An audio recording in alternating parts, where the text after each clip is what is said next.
Charge করে die বৃষ্টি হবো। কেন এটা আব্বাস ভাই না? হ্যাঁ টিলার কার? আমার। টিলারে জ্বর আইছে। এই বেটা, এই সেলিম, এই আলম দেখি তুমি গাঞ্জা মাঞ্জা খাওয়াই নিয়ে এসো নাকি? কে? এই যে কইতেছো ডিলারে জড়াইছে, ওই দূরশো থেকে এই জন্য আমি ঢাকে থুইছি। কে গান্দা খাওয়াবো আমারে? গান্দা খাওয়াবো তুমি? এই যে টিলারে যে শীতের পোশাক পরাইছো সেজন্য কইলাম যে জ্বর আইছে টিলারের। তুমি বাজারে যাও, এই দুধে না বানিয়াও হিস্টাসিন নিয়াও খাওয়াই দাও, জ্বর ভালো হয়ে যাবো গা। আর আমার কয় গান্দা খাওয়াই কথা। এই সেলিম, এই ফাঁকে ধরে নিয়ে ভাইয়ে, তোমার মহিলা বড় ভাই মহিলা ছোট ভাইরে মারলো, তুমি কিছু কইলা না। আমি তো ভালো পরামর্শই দিলাম, ওষুধ কিনবার কইছি। এই বেড়া, ওটা কি ভালো পরামর্শ?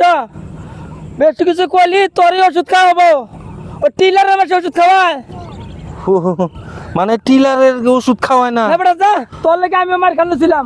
ও, আমি মনে করছি জ্বর আইছে ওষুধ খাও। টিলারে তো मिस्टेक हो गया सर।